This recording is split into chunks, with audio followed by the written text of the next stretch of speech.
All right. Welcome to the Only Thing podcast, where we cut to the noise and we get laser focused on what truly matters: faith, family, fitness, and finance. I'm your host, Ryan Hughes. After 20 plus years in banking and helping people build financial freedom, I've learned success isn't about doing everything. It's about finding that one thing that truly builds legacy. Each week, athletes, entrepreneurs, experts join us to show how focus creates freedom. Let's dive in. Oh, welcome to The Only Thing. I'm the host, Ryan Hughes, and my next guest is Abizer Rasheed. Hope I said that correctly. And host of the Bigger Game podcast. And he's a strategist who helps leaders and creators tell their story with impact. So, Abizer, great to have you on the show. Thanks so much for having me, Ryan. I appreciate it.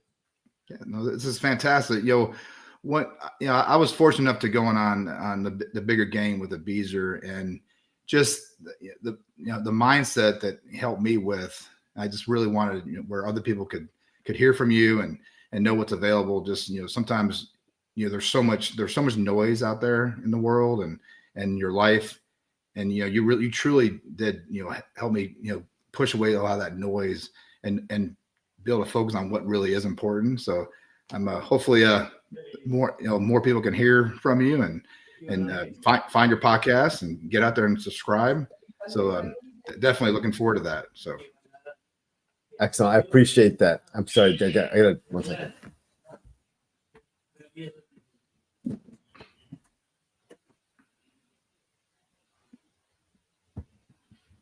So sorry, the doors were open and that was going to be a distraction.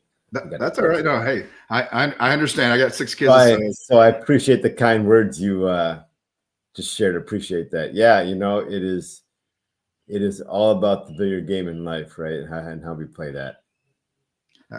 Yeah, sometimes I think one of the great Stoics once said that my quality of life depends on my quality of thoughts. And so I love that. Yeah. I love that. Well, speaking of the bigger game, what made you decide to lean into podcasting as your main platform? I had no intention of doing a podcast, and it seemed like God kept putting this in front of me. I kept running into people that somebody wanted to help me get started with my podcast. Somebody else wanted me on their podcast. And, in my life, I had the experience that God kind of points to things and he makes it really, at some point he gets really clear about it. And so at some point I decided, there's something I got to take the first step and see where it goes. And it's been a blessing ever since. So really enjoyed it. Well, I'm glad you did, because otherwise we wouldn't have met. So I'm thankful that we had that opportunity, and so it's definitely a good thing. So it's that's something that me too, right? This is obviously my podcast is new, and it's something that's you get pushed and pushed and pushed, and sometimes it's not about what you want; it's what other people want. So it's definitely a good thing. So there's one, there's a lot of these athletes and entrepreneurs, they all want to tell their story. And, where do you think they start? Like, what's your advice, to these, I speak about, you hear about the NIL athletes and, just entrepreneurs out there, they want to tell the story, but how do they do it? Where do they start? I think the first step for me is realizing it's not about me at all. Right? Like the bigger game from that perspective is all about the bigger picture, the other person, right? Doing the right thing, all of that. So when I start with that, to me, a lot of times the conversation or, what I should speak about or what's logically next just appears.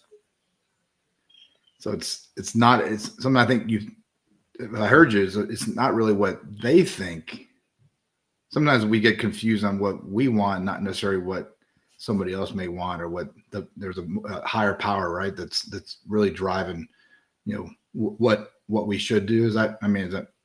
Yeah. I think regardless of whether it's God or source or nature or whatever someone espouses to, or nothing at all, I think everyone's at some level strives to be better than they were a minute ago.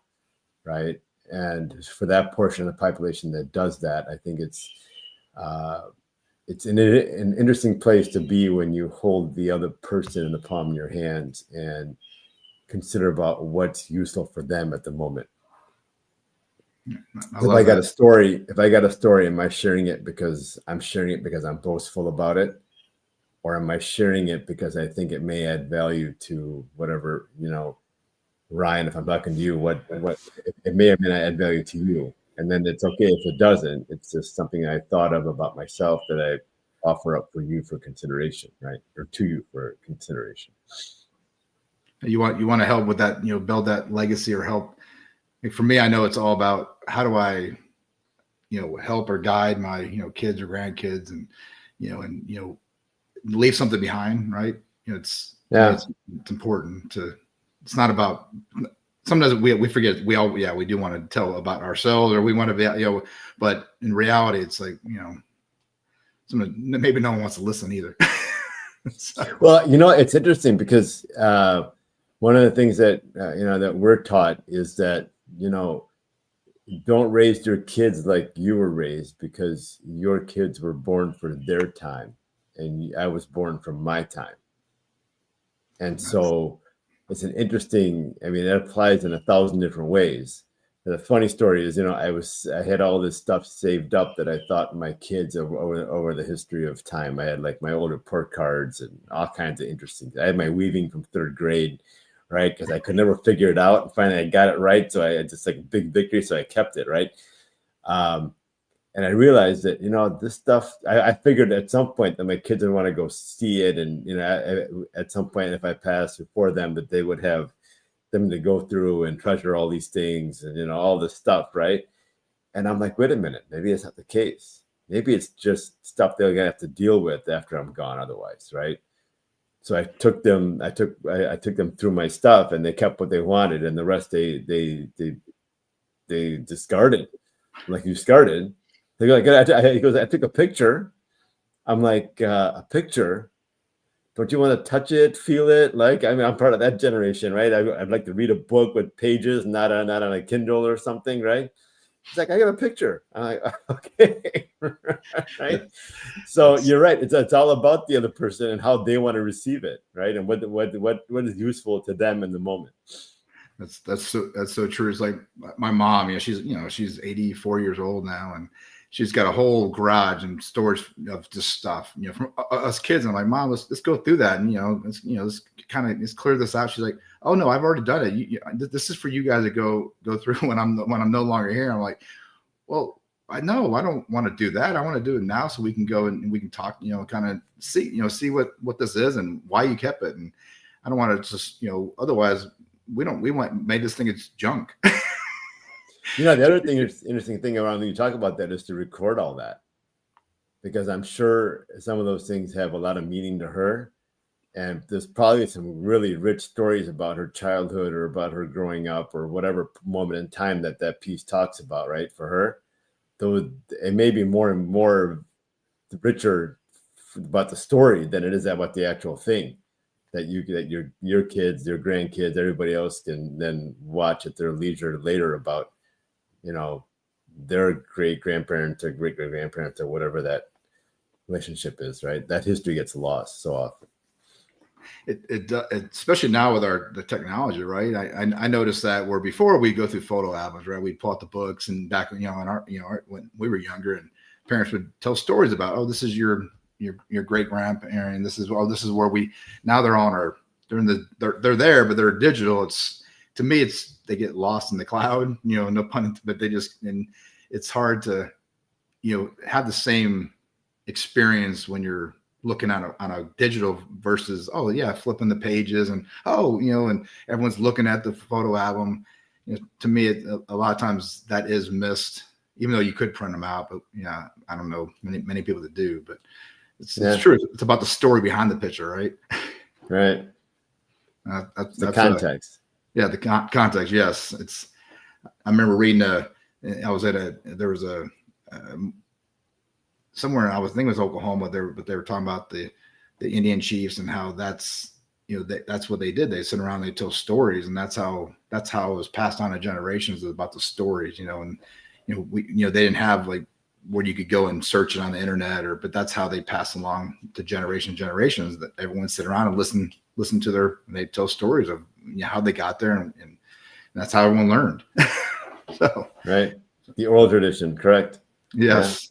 So it's sometimes I say to mom, Mom, you already told me that. Well, because they tend to repeat themselves now, which is good, because I love every time I hear a story from my mom or dad. It's like, wow, I heard something different each time. There's I missed that part, even though they've already told me the story 20 times. It's every time it's like, oh, you pick up there's a different detail or context of that story. So that's fantastic, and I'm glad you take the time to be present during those, because that's true. That's the only way that we hear the nuances that we missed the time before. At least for me, right? That I noticed is that when I listen to it, like I've listened to it for the first time again, right? Newly, right? Like I've never heard it before.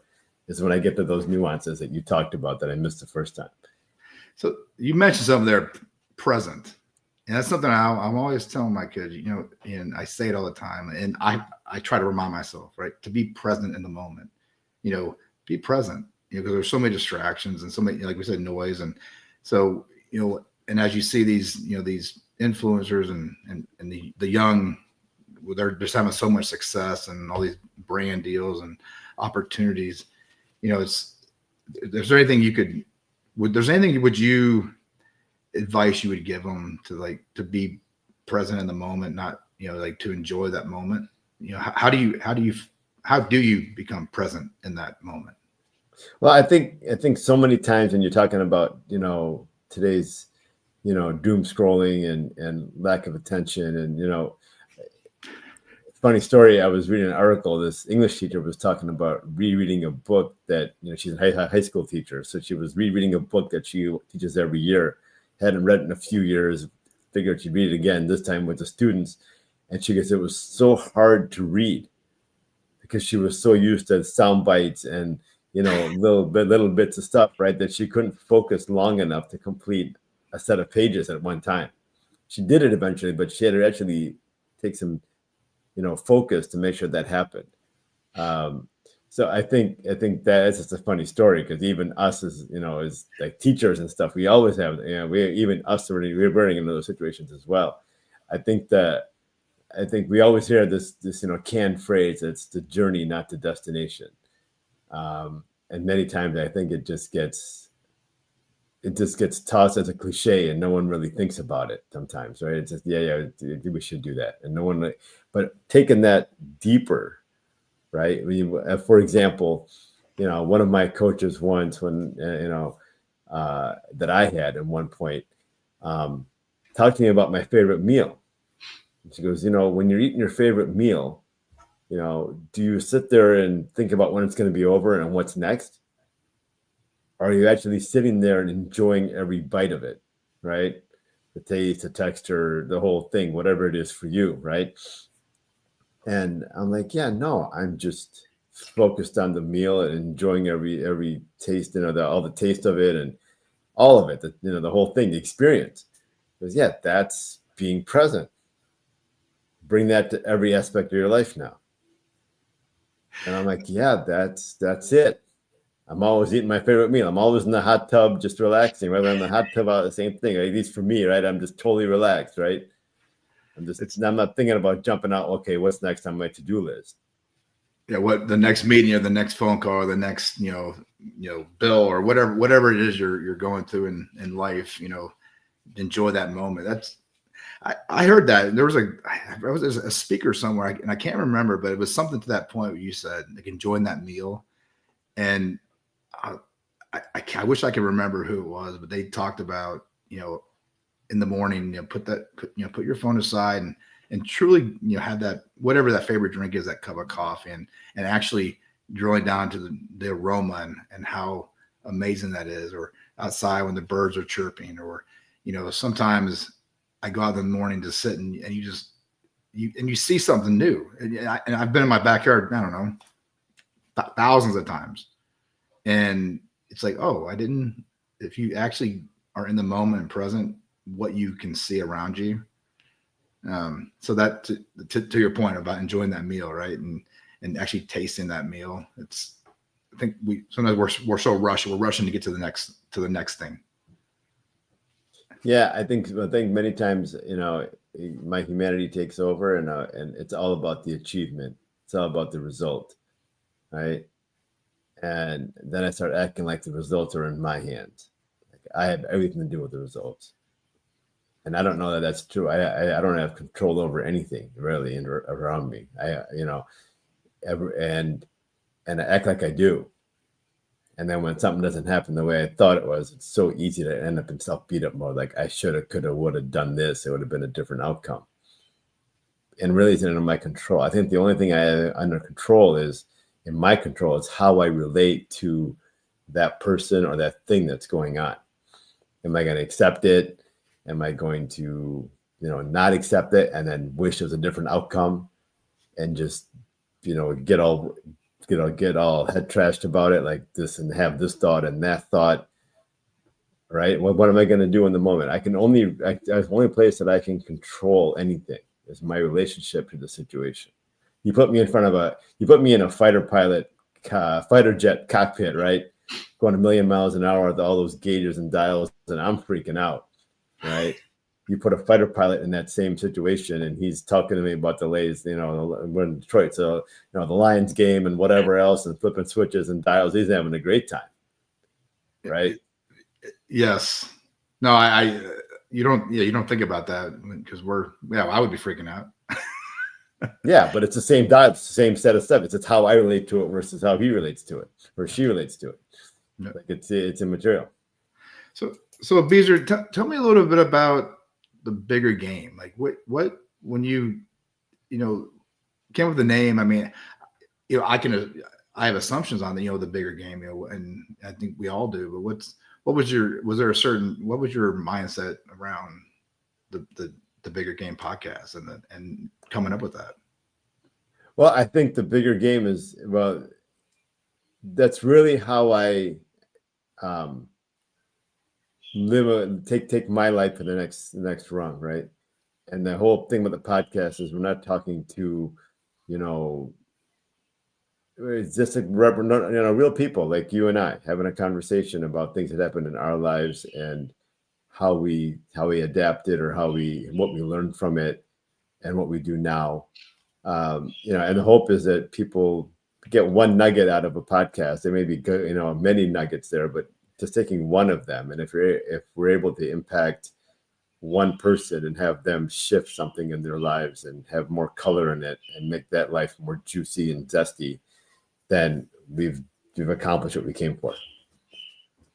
That's great advice. That's a great, not even advice. I think that's, I kind of take that mindset when I go to, now when I go to a conference or, any type of event, networking is just trying to take one, just trying to, hopefully I get one thing out of it. I used to I try to soak it all in and then I didn't remember anything. But like, what's that one thing? Oh, wow, that actually truly can make a difference in my life, or that person can make a difference in my life. And that's, I try to take that approach now versus I got to meet everyone and I got to learn everything. And then I get home and I don't remember anyone and I don't remember anything.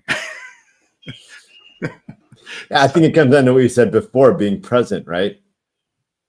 Like if I just take that one thing and go deep with it and just sit in my backyard and just notice the nuances, the differences, all of that, versus trying to take it all in at the same time and, being frenetic about it, I lose that perspective like you were just talking about. So I think it comes down to that, just a different version of it, but I think that's what it comes down to. Yes. Well, that goes back to one of our first conversations, I think, is, I won't go into detail, but just, it's one thing you helped me like drill down on really what that one thing, how to draw down to the not to the actual root cause of a situation, and sometimes you're looking at everything else, but you're not really looking at that root cause. Right.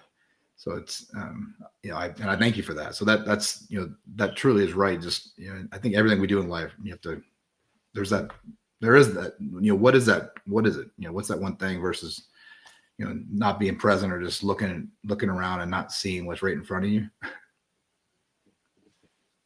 Yeah.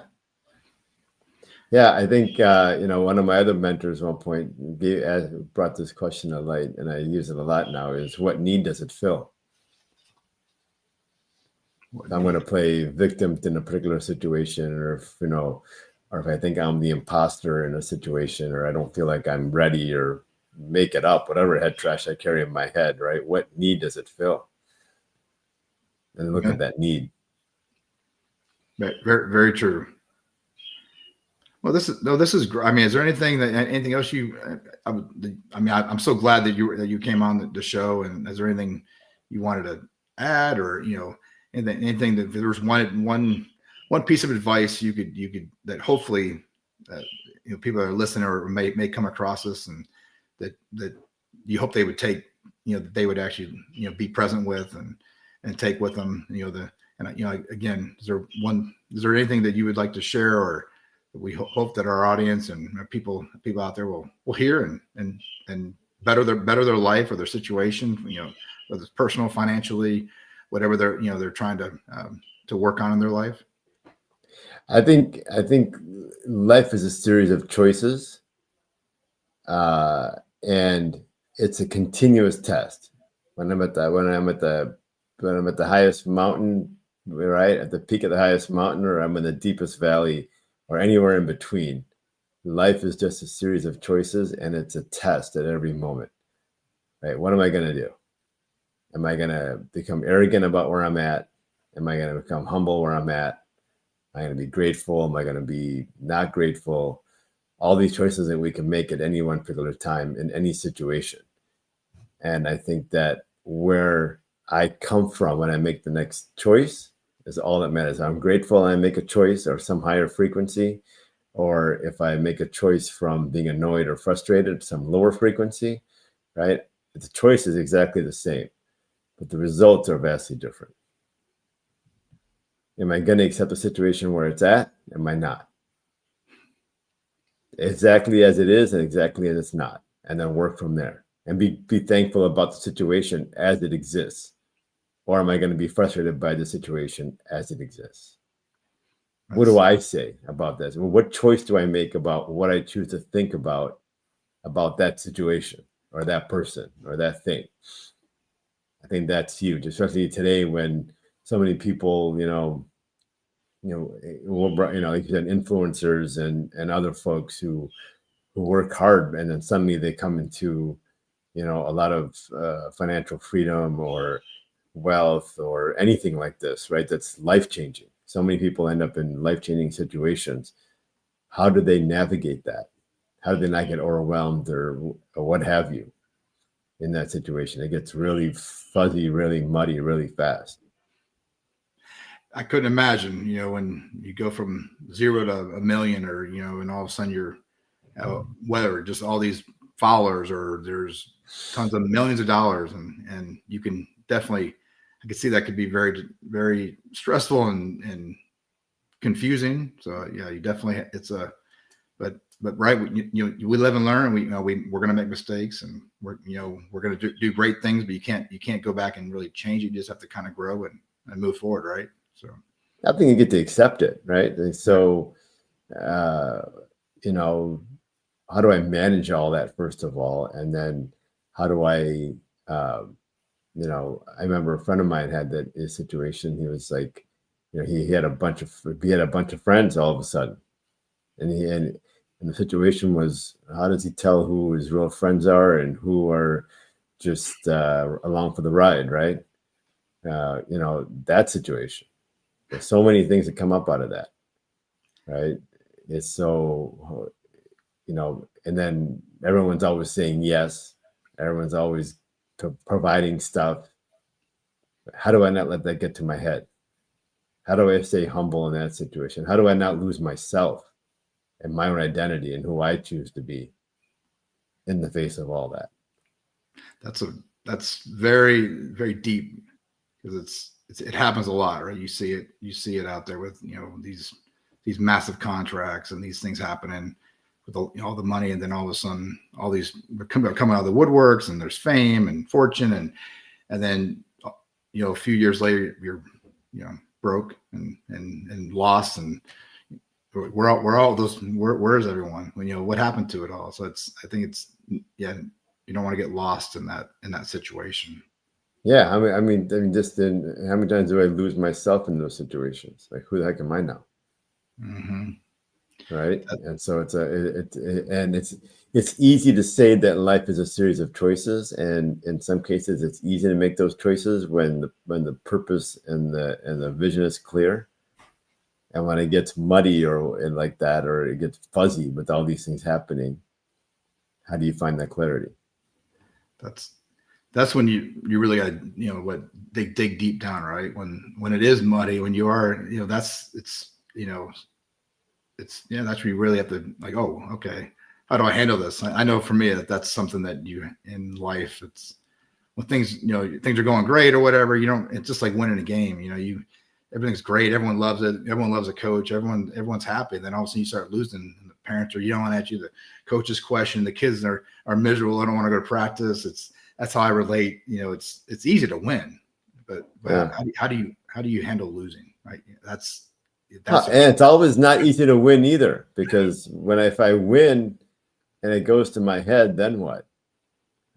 Then I've lost myself the other way. Yes. Like I said, life's a test every moment, right? And it's a choice every moment. And so that's kind of where I take my coachees through that process, whether they're in upper management in a corporation, or whether they're just on a deal up at home.